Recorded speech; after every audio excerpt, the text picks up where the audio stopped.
Falamos agora na Band News FM sobre um dos eventos mais importantes que tivemos aqui no Brasil, os olhos do mundo virados para Belém, no Pará, na COP30, a Conferência da ONU sobre Mudanças Climáticas, que foi muito aguardada pelo povo local, pelo governo brasileiro. E vamos ver se a gente sai com um balanço positivo ou negativo, o que que tem nessa conferência que fez a diferença ou que fará no futuro. Para discutir esse assunto tão importante, recebemos aqui na Rádio Band News FM a Sônia Consiglio, que é pioneira dos Objetivos de Desenvolvimento Sustentável pelo Pacto Global da ONU. Sônia, obrigada mais uma vez por atender a gente. Imagina, prazer é sempre meu, Isabela. E também recebemos aqui na Band News FM o professor de Relações Internacionais do Instituto de Estudos Avançados da USP e da Fundação Getúlio Vargas, Eduardo Viola. Professor, um prazer falar com o senhor. Igualmente, prazer. Vamos começar essa nossa conversa falando de coisa boa. O que que a gente pode trazer de algo positivo dessa COP30? Se vocês tivessem que escolher um ponto alto dessa conferência, qual seria? Se é que teve mais de um. Professor, começo com o senhor. Bom, minha avaliação da conferência, do resultado da conferência é negativa. Agora, posso falar sobre dois pontos positivos claramente que aconteceram, tá certo? Que não são estritamente da lógica da conferência, porque são dinâmicas, duas propostas feitas pelo Brasil, o Fundo de Florestas Tropicais para Sempre e um mercado de carbono plurilateral, digamos, tá certo? O Fundo de Florestas Tropicais para Sempre avançou, não todo o que seria necessário, por enquanto o dinheiro que foi colocado foi 6,5 bilhões, quando os fundos públicos deveriam chegar a 25 bilhões, mas chegando a 10 já dá para começar, vai haver contribuições privadas também, porque é fundamental para a credibilidade. Digamos. Isso é uma inovação importante, não é multilateral do regime do clima, digamos, do sistema COPS, tá certo? É algo plurilateral, é algo onde vão a participar alguns, digamos, tá certo? E não todos, digamos, tá certo? E não requer, portanto, decisões consensuais, digamos que a lógica da conferência é que para mim já está esgotada todas as conferências por causa disso. E a outra é o mercado plurilateral de carbono, esse é muito mais incipiente, a isso, digamos, foi proposto por Brasil e aderiram dois atores fundamentais, a União Europeia e China, tá certo? Aderiram também outros países, mas eles são menos importantes, digamos, tá certo? Ainda é incipiente, mas a ideia é, em última instância, você criaria um sistema pelo qual seria um border adjust, um ajuste na fronteira, digamos, como o que neste momento tem a União Europeia em relação ao resto do mundo, que começa a vigorar o ano que vem, digamos, tá certo? Então, isso me parece um avanço fundamental, muito incipiente, mas esse para mim é o mecanismo viável em relação ao futuro. E para você, Sônia? Olha, o meu ponto dialoga muito com o que o professor trouxe. Para mim, o ponto alto dessa COP foi como nós conseguimos casar finanças e clima, né? Eu já fui a muitas COPs na verdade, a forma como o Brasil, e principalmente o presidente da COP, o embaixador André Corrêa do Lago, conduziu a preparação para chegarmos a Belém, sempre foi com a lógica de que a gente está falando de finanças quando fala de clima e vice-versa, né? E aí essas duas iniciativas que o professor trouxe, o Fundo Florestas Tropicais para Sempre e a Coalizão Aberta de Mercados Regulados de Carbono, são exatamente isso, né? O TFFF não é doação, é um fundo de mercado que vai remunerar os seus investidores e proteger florestas, né? E quando eu digo que o embaixador veio preparando esse caminho, eu trago, por exemplo, círculos de liderança, que foi uma iniciativa inédita, criada, né, antes da COP, por exemplo, os círculos dos ministros das finanças, né? Então, para mim, Isabela e todos, eu acho que a questão de dizer que a gente tem que olhar o mundo de forma interligada, que econômico está ligado ao meio ambiente, ligado ao social, social é fundamental. E essa avaliação me marcou também, foi feita, por exemplo, pela economista americana, que foi subsecretária adjunta para a Economia Climática e Energética do Tesouro dos Estados Unidos, Catherine Wolfram. Ela disse assim, que os ministérios da Fazenda e Finanças não costumam estar envolvidos em COP, isso a gente já sabe, né, que tradicionalmente essas áreas não participam tanto, e que aqui em Belém foi realmente um marco e foi a primeira vez que ela viu dessa forma a interligação entre essas agendas. A todo momento durante a conferência da ONU, quando se falava do TFFF, desse fundo, o governo frisava muito uma mudança de pensamento. Não há mais doação, há investimento. Isso pode mudar o engajamento dos países. O Brasil acredita que isso pode ser uma forma de um engajamento diferente e de um olhar diferente para a sustentabilidade, para o meio ambiente, porque a gente tem ainda aquela visão em muitos países de que cuidar da natureza ou cuidar de temas ambientais é mandar o dinheiro e ver o que acontece depois, e um dinheiro que nem sempre é o necessário, né? Como vocês enxergam isso? Acham que essa mudança de rota de doação para investimento pode ser realmente benéfica? No, con certeza es benéfica, eso, y él va a se desenvolver. Él es de una escala limitada, obviamente, en relación al problema que vivemos, digamos, ¿está cierto? Mas él hizo o fundamental. De todas maneras, tenemos que entender una cosa. ¿Por qué que yo afirmo que o balanço da COP é negativo? Porque as condições atuais, es decir, as COPs ya vinham exauridas. Y a última COP que produjo un resultado consistente fue a COP de Glasgow en 2021, la COP 26, que concluyó el Acuerdo de París, puntos pendentes, ahí, no totalmente, mas casi todo, digamos, ¿está cierto? Ella fue una COP y luego 3 meses después veio a invasión rusa a Ucrania. Eso mudó el mundo, ¿cierto? Y eso fue culminado este año con el nuevo gobierno Trump. Digamos que es una ruptura en la historia del sistema internacional, una ruptura geopolítica, geoeconómica, digamos, y en la área climático-ambiental, digamos, ¿está cierto? Entonces, no se, ese año era un año, digamos, desde el Acuerdo de París, o año más difícil, mais favorável para uma COP, digamos, tá certo? Eu penso que o governo brasileiro, nesse sentido, negou a realidade, digamos, tá? O presidente da COP e o governo, no sentido de que promoveram um entusiasmo que as condições objetivas do mundo não permitiam, digamos, tá certo? Então, agora, então, o que se pode avançar agora? O sistema COP, para mim, não está exaurido.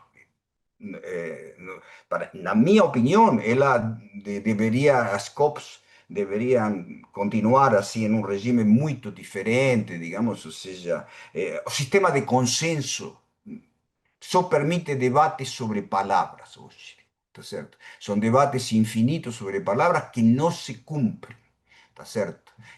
Y ese me parece que es una cuestión fundamental. Infelizmente no estamos en un momento extremadamente difícil de la historia del mundo, desde 1945, digamos. Estados Unidos está destruyendo a orden liberal internacional que crió y que fue fundamental para el nacimiento del régimen climático, luego após el fin de la Guerra Fría, entonces en Río en 92, digamos, ¿está cierto? Ahora, el régimen climático fue muy importante para avanzar crió a conciencia pública mundial sobre el problema climático. Teve impacto sobre políticas nacionales, digamos, o sea, energéticas y climáticas de varios países, digamos, por así decirlo. ¿Está cierto? Y una otra cosa decisiva, promovió, subsidiando, digamos, ¿está cierto? Un desarrollo acelerado de energía eólica y de energía solar, que hoy son competitivas con las fósiles, y no terían sido, no serían, si no tuviese existido el régimen climático. Por eso insisto, el régimen climático es fundamental, digamos, ¿está cierto? Mas ele está esgotado, ¿tá? Nos términos que está esgotado estructuralmente porque el consenso no funciona más, digamos, ¿está cierto? Y está esgotado inclusive cualquier negociación internacional de ese nivel, digamos, ¿está cierto? En tanto continúe o actual gobierno americano, digamos. tá certo? Ou seja, nós temos hoje um governo, esse é o centro do mundo, digamos, é um governo, Estados Unidos ostensivamente contra as políticas climáticas domésticas e internacionalmente, a União Europeia, que era o líder do regime climático, a partir de 2022, deixa a liderança porque tem outro problema fundamental que é a ameaça russa, digamos, tá certo? A guerra da Ucrânia, digamos, tá? E a China, que teria potencial de assumir a liderança, não tem disposição para assumir a liderança por enquanto, apesar de ser um ator hoje decisivo no deployment global de energias de baixo carbono, veículos elétricos e baterias. Tá? Então, eu insisto porque a visão minha é uma visão seguinte: a política internacional do clima é determinada profundamente pela geopolítica global.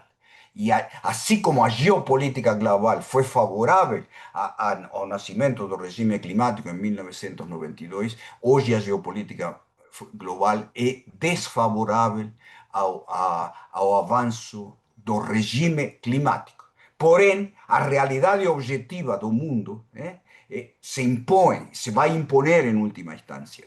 Tá certo? E vemos que fica estagnada agora porque o aquecimento global é cada vez mais grave e os extremos climáticos cada vez mais frequentes e intensos.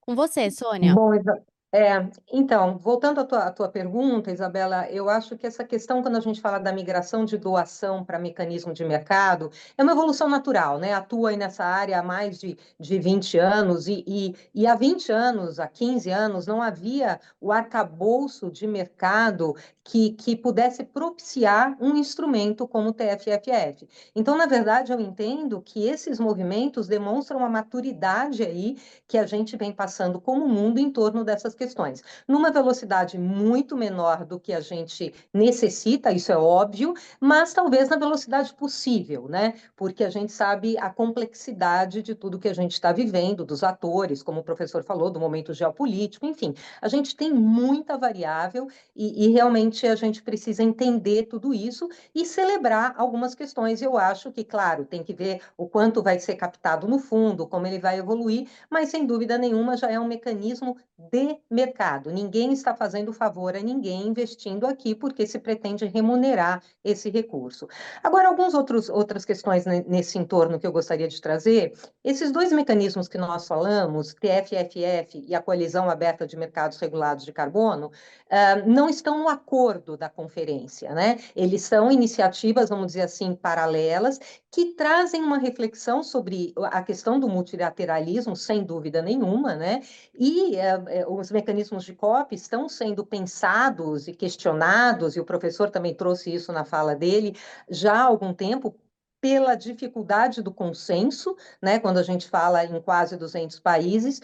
Porém, eu acho que é um mecanismo que talvez ele tenha que ser claramente repensado, mas eu diria com calma, né? Porque eu acho que essas questões, de novo, os avanços às vezes são mais lentos do que gostaríamos, mas a gente tem lá o mundo todo sentado e tentando trazer avanços. A gente teve nessa COP muito menos do que a gente gostaria, e eu digo que a gente sempre sai frustrado de uma COP, eu já fui a várias, a gente sempre vai sair frustrado porque precisamos de muito mais. Mas a gente teve avanços ali em adaptação, né? Foram aprovados 59 indicadores para a meta global de adaptação, uma estimativa de triplicar o financiamento. A gente sabe que essas coisas acabam não se cumprindo, estamos aí no financiamento climático patinando há anos, mas ali está colocado também um reconhecimento importante dos povos indígenas tradicionais e afrodescendentes.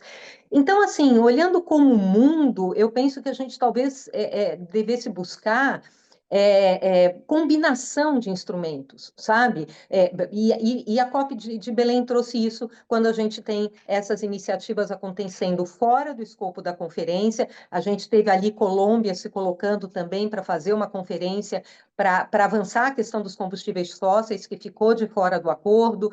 Embaixador André Corrêa do Lago, a quem eu realmente coloco aqui a minha admiração, porque acho que ele tem um papel diplomático histórico em nome do Brasil em conferências muito importante, vai continuar trabalhando, foi com isso que ele se comprometeu até o final da COP, até entregar o seu mandato, né, em novembro do ano que vem. Então, eu penso que a gente tem aí desafios imensuráveis, mas vejo novidades no âmbito de COP que o Brasil acabou propiciando, de novo, aquém do que a gente precisa, mas eu costumo dizer que a vida como ela é.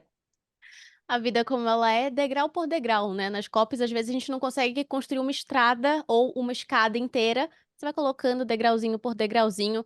A gente faz uma pausa rápida na nossa conversa especial sobre a COP30. Voltamos já já para mais um bloco.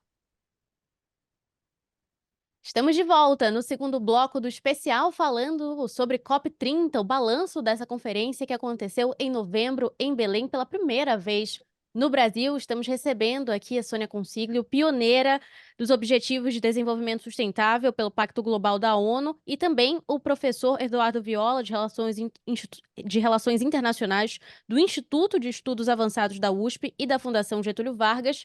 Eu queria trazer para a nossa conversa agora os combustíveis fósseis.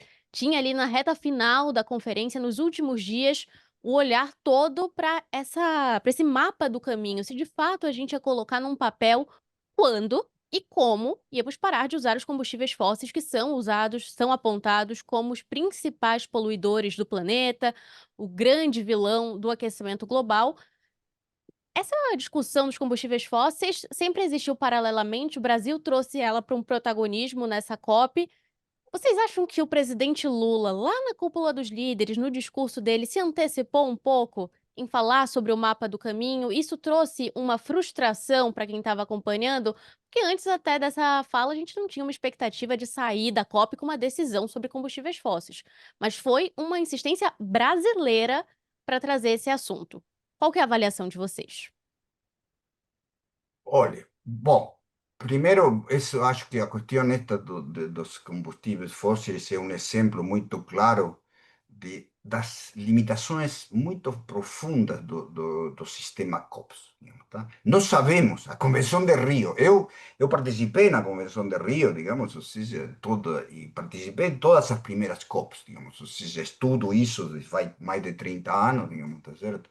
Eh, Quase não vou mais nas COP. Nesta ia ir e finalmente teve um problema com a credencial da ONU, porque tinha que participar na Zona Sul e não pude ir, tá? Mas eu não, nos últimos anos não vou mais porque não acho que são relevantes, digamos, tá certo? Mas, enfim, essa é uma posição minha, digamos, como pesquisador. Não, já vivi muito as COPs, tá? Nós sabemos que os combustíveis fósseis são o principal causador da mudança climática. Porém, digamos, falar, digamos, de qualquer coisa que seja limitar combustível fóssil foi sempre negado nas COPs, digamos, porque os atores, os primeiros grandes produtores e exportadores de petróleo vetaram sempre. Arábia Saudita foi o centro sempre do veto. A Rússia era um veto mais sutil, digamos, mas é outro grande ator super negativo, digamos, tá certo? A China, digamos, que poluía o mundo em escala gigantesca nessas décadas, digamos, também sempre se negando, digamos, tá certo? Então, você tem por exemplo, discutir se vai haver um mapa de caminho, não? É irrelevante. É dizer, é uma discussão sobre palavras que não tem nenhuma eficácia, porque eu vou para dados fundamentais. Houve um momento, entre 2017 e 2021, em que as grandes empresas de capital aberto do mundo occidental fizeram uma pausa em investimentos. Porque, entre outras coisas, pelo próprio Acordo de Paris e pela prédica, digamos, ou seja, do Fórum Global, do Fórum de Davos, digamos, tá certo? Sobre a necessidade de descarbonização da economia mundial, elas viram a possibilidade de o que se chama ter seus investimentos no rentables. O sea, porque un investimento en petróleo se amortiza en 4 o 5 décadas, digamos, ¿tá certo? Então, houve uma pausa. ¿está cierto? En ese periodo, 2017-2021, ¿está cierto? Eso se terminó por causa de la guerra de Ucrania.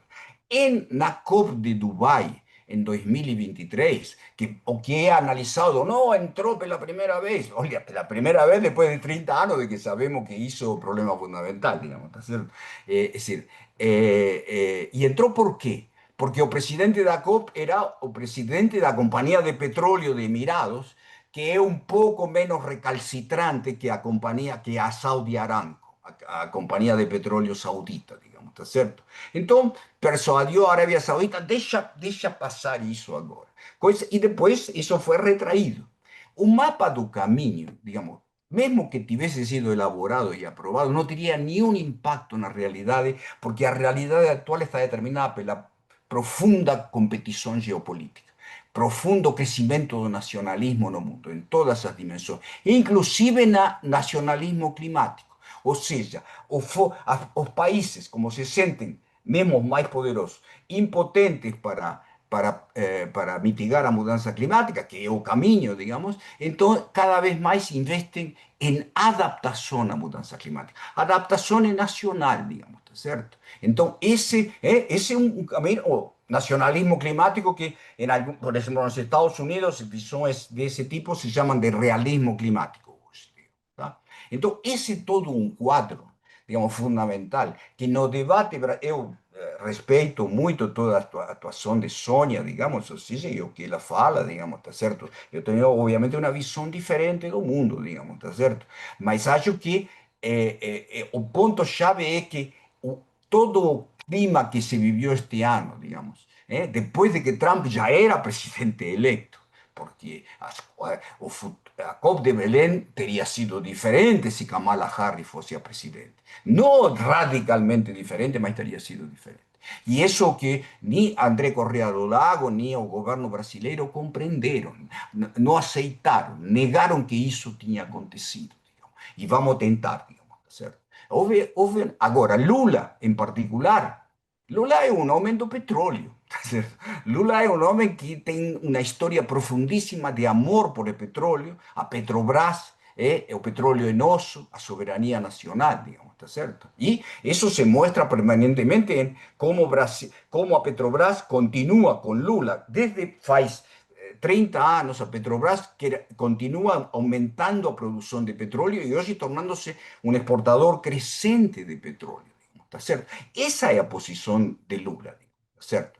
No es una posición de querer, digamos, salir do petróleo, ¿está cierto? Entonces, eso es lo que tenemos que ver. Yo acho que Lula aproveitou o momento para se colocar como, digamos, un líder global, que é o que sempre ele tenta fazer. Por eso que seu discurso é muito contraditório, dependendo dos ambientes em que ele está, digamos, está certo? Mas eu acho que ele tinha consciência de que isso não seria, não avançaria, certo? Então, isso, há um cálculo político. Lula, es decir, hay que reconocer que Lula tiene una posición favorable hoy a determinadas dimensiones de la cuestión ambiental, como por ejemplo el control del desmatamiento. Él hoy es consistentemente a favor del control del desmatamiento, que es la cuestión fundamental de las emisiones brasileñas.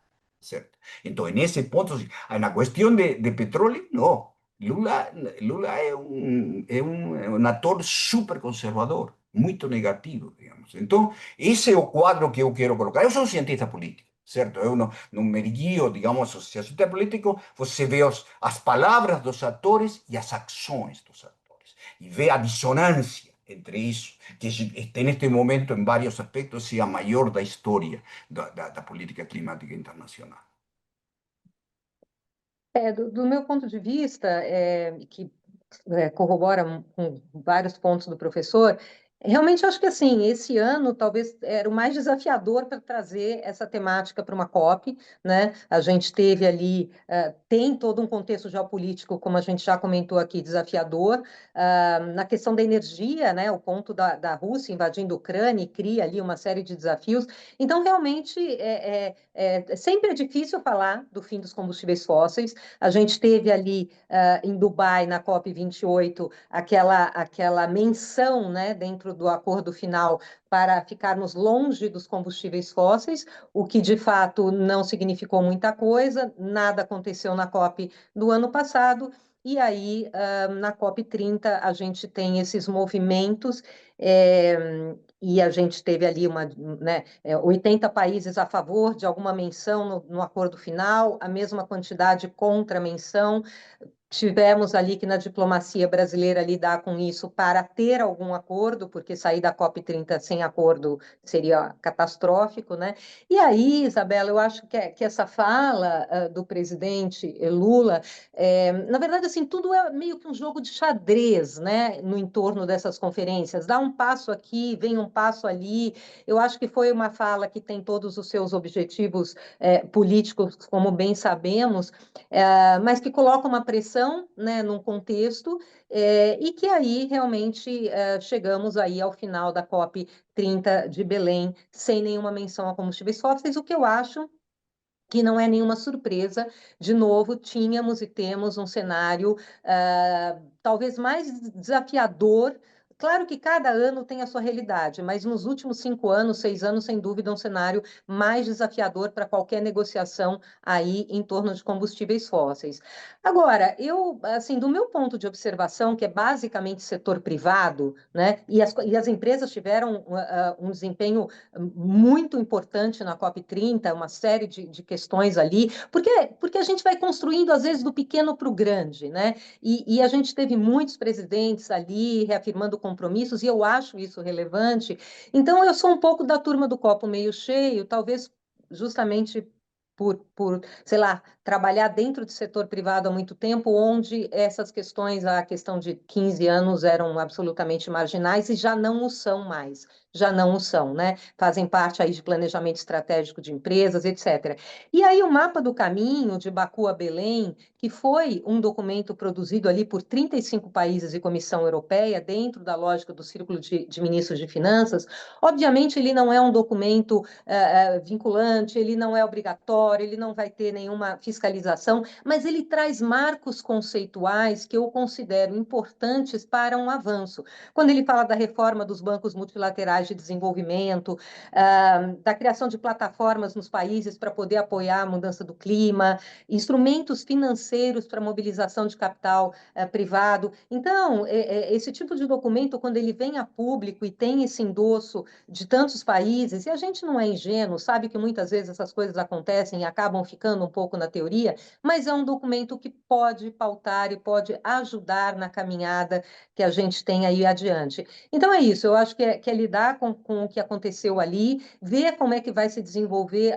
Eu tenho expectativa de ver ao longo de 2026 esses debates que foram tanto prometidos aí em torno de combustíveis fósseis, a Colômbia, junto com a Holanda, organizando aí em Santa Marta uma conferência, o embaixador tentando buscar. E é isso, eu acho que a gente vive um mundo de absoluto desafio e, e eu acho que talvez cada passo possa ajudar na caminhada, como você mesmo disse no final do primeiro bloco, Isabela.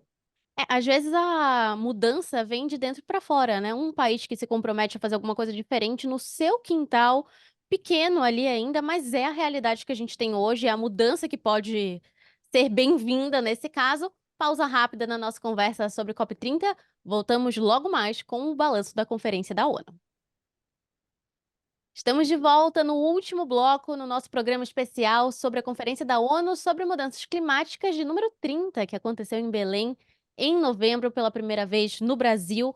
Para trazer os resultados desse debate, estamos aqui com a Sônia Consiglio, pioneira dos Objetivos de Desenvolvimento Sustentável pelo Pacto Global da ONU, e com o professor Eduardo Viola, de Relações Internacionais do Instituto de Estudos Avançados da USP e da Fundação Getúlio Vargas. Sônia, queria puxar um assunto com você que são as NDCs, as metas de cada país, metas climáticas que foram instauradas lá no Acordo de Paris e que vêm sendo desenvolvidas periodicamente. A gente tinha que ter um balanço esse ano de novas metas dos países, o que eles se comprometeram a mudar para conseguir manter o Acordo de Paris. O nosso ouvinte que está acompanhando é tentar manter o aquecimento global da Terra em até 1,5 graus a mais do que a gente tinha no período pré-industrial, quando não tinha tanta modernização e tanta poluição assim no país, só que algumas coisas precisam mudar para que a gente consiga garantir esse acordo, essa meta. E no final da COP30, a gente tinha 122 NDCs entregues. Eram 194 países participantes da COP. O prazo não era novembro, já estava atrasado. Saímos da COP sem esse comprometimento dos países. Esse é um sinal negativo que o Acordo de Paris, de fato, está indo pelo ralo? Olha, Isabela, é um acordo, quer dizer, uma sinalização sem dúvida que nos frustra e nos preocupa. Eu queria antes só dar uma voltada no tempo, lá para a COP 21 em Paris, que eu acho que isso é bem relevante. Quando estávamos indo para lá, eu fui àquela COP, me marcou muito o fato de que nós fomos para uma conferência que pretendia ser histórica, como de fato foi, com o Acordo de Paris, mas já sabendo que tudo que os países apresentaram de metas, né, que eles apresentaram previamente, já não eram suficientes para limitar esse acordo, esse aquecimento. Então você para pensar assim, bom, a gente está indo para uma conferência sabendo que o que a gente está levando já não vai dar. É, exatamente isso. E por isso, no Acordo de Paris, saiu aquele mecanismo de revisão das metas a cada 5 anos. Foi muito em função de se saber que todas as metas apresentadas já eram aquém do necessário. Então, o mecanismo de revisão a cada 5 anos também buscou, bom, então a cada 5 anos vamos tentar elevar essa ambição aí. E a gente chega, então, em 2025 com prazos sendo adiados, né, como você bem colocou, que já não é uma boa sinalização, e realmente você ter uma quantidade menor ali de países apresentando as suas novas metas, foge de toda a lógica que a gente espera de quem se compromete, né? Porque eu acho que tem uma questão, me comprometi como país a fazer isso. Eu não diria que está indo para o ralo, eu de novo, né, sou uma eterna otimista, porque eu acho que a gente tem que valorizar os cento e tantos que apresentaram ali, eu não acho que apresenta, vou lá falar qualquer número e depois eu vejo, eu acho que isso seria absolutamente irresponsável do ponto de vista dos países, mas eu acho que acende um sinal de alerta muito poderoso, e não por acaso o mecanismo das COPs vem sendo questionado, e eu acho que ele precisa, em alguma medida, ser revisto, mas é isso, né? Eu acho que realmente nos deixa bastante preocupados, e temos que buscar uma saída como mundo, né? É isso que eu entendo. A gente tem um problema real e precisamos buscar essa solução. Eu ouvi muito isso durante a COP, quando os países iam fazer ali o seu discurso, todos eles falando que o que eles estavam apresentando ali, de fato, estava sendo implementado dentro do país. Pode ser que para o mundo ainda não seja o suficiente, mas dentro daquele país as metas estavam sendo cumpridas, estavam sendo colocadas em práticas. O próprio Brasil, com a questão do desmatamento, como o professor trouxe no bloco anterior, cada um vai fazendo o que é possível ali naquela área. Foi isso que foi apresentado na COP30. Ainda não foi apresentado por todo mundo, ainda não é o suficiente, mas era o que a gente tinha ali na COP. Como a gente trouxe mais cedo, a conferência da ONU sempre precisa de um consenso. Todos que estão sentados na sala precisam estar de acordo para que o tema ande. Essa é uma grande dificuldade. Imagina você reunir ali na sala da sua casa 5 familiares, já é difícil entrar em consenso. Imagina com quase 200 países. Professor, a gente teve uma dor de cabeça um pouco menor ou um pouco maior sem a presença dos Estados Unidos? Porque, por um lado, a gente pode pensar que uma grande potência não estava ali para travar a negociação. Mas, por outro, é uma influência e uma presença importante para dar credibilidade para uma negociação, porque, afinal, do que adianta a gente discutir tudo isso se a maior potência não vai colocar em prática? Qual que é a sua visão sobre isso? No, claramente a retirada de Estados Unidos del Acuerdo de París es un negocio extremadamente negativo para el régimen climático, para un mundo, extremadamente negativo. Es decir, un nivel de irracionalidad de la política de Trump en todo, y que inclusive una cosa mucho más vital para un mundo y para la democracia en Occidente, que ha acelerado el proceso de autocratización de los Estados Unidos, que ni os analistas mais pessimistas previram um ano atrás, digamos, mas que está acontecendo, certo? Hoje, por exemplo, tem uma notícia de que o governo Trump vai fechar o NCAR, National Center for Atmospheric Research em Boulder, Colorado. Eu fui professor em Colorado, em Boulder, na Universidade de Colorado. Eu convivi muito, isso faz 30 anos, digamos, tá certo? É impressionante, é um instituto gigantesco, tem 8.000 cientistas, um dos mais importantes institutos do mundo de pesquisa climática, e vai fechar, tá certo? É decir, é algo extremo, digamos, tá certo? Bom, muito bem. Então, veja bem, é extremadamente negativo. Agora, qual é, por que eh, vou dar um cenário no qual a Conferência de Belém poderia ter sido diferente. O que seria um game em um cenário muito negativo, algo que poderia ter acontecido e que era incerto até pouco antes da conferência? Era o papel da China, certo? A China hoje foi até poucos anos atrás o maior predador do clima mundial. Crescia economicamente e poluiu o mundo, digamos. Por exemplo, entre anos 2000 e 2019, 55% das emissões foram produzidas pela China. 55%. Certo? Muito bem. Agora a China já começou faz alguns anos, mas hoje se tornou uma potência poderosíssima das energias renováveis, todo o sistema de energias renováveis e de veículos elétricos e de baterias. Por enquanto, o problema é que a China continua, 75% da eletricidade continua sendo produzida pelo carvão, tá certo? Mas isso está diminuindo e o potencial, a tendência é que possa diminuir rapidamente, digamos, ou seja, tá certo? Então, o que acontece? Um veículo elétrico hoje no Brasil, ao circular, emite muito pouco, porque 90% da eletricidade brasileira é de fontes não carbônicas. Na China não, emite muito, mas o importante é que está vendo todo o processo de transição, tá certo? E a China impacta o mundo com isso porque produz em termos muito competitivos, eficientes, digamos, ou seja, inclusive, digamos, está toda uma resistência, digamos, no mundo, digamos, mesmo de países que são friendly para o clima, como Europa, digamos, ou seja, digamos, proteccionista, digamos, tá? Bom, mas, então, a China poderia, ter mudado sua posição e dizer, tudo bem, eu não sou mais um país em desenvolvimento, que isso é óbvio e ululante, é escandaloso que a China continue colocando como um país em desenvolvimento, digamos, uma superpotência que disputa a hegemonia global com Estados Unidos, tá certo? Em todas as áreas, tá? Então, o que a China poderia ter feito? Ela poderia ter dito, agora eu passo a ser financiador do regime climático, que é uma das fraturas fundamentais entre os países de renda baixa e meia baixa e os países de renda alta. No Brasil, Brasil está em uma área de renda média alta, é diferente.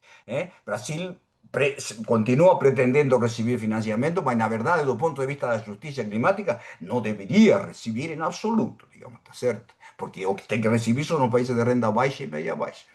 Muito bem. Então, é decir, e Brasil, China poderia ter isso. E houve debate no Partido Comunista, digamos, a partir de diversas facções, debate dentro de um sistema hoje super centralizado por o poder de Xi Jinping, digamos, ou seja, que é parecido com o poder que Mao tinha, digamos, tá certo? Então, que seria algo impressionante, ou seja, já é uma mudança importante, até agora. A política climática e ambiental global foi liderada sempre por democracias, democracias ocidentais, desde Rio, tá certo? E desde o nascimento das políticas ambientais na década de 60. Agora, neste momento, em termos de energias renováveis, o líder é a China, uma autocracia, digamos, ou seja, algo que é novo e é bem complicado, porque aí você começa a ter, digamos, ou seja, a China aumenta como ator global seu poder, como potência que agora cada vez mais vai aumentando um componente decarbonizante de seu papel no mundo, digamos, a diferença do passado que era um grande predador, digamos, tá certo? Mas ao mesmo tempo é uma autocracia, e uma autocracia não apenas autoritária, senão totalitária, controle total pelo Estado e pelo Partido Comunista da vida social.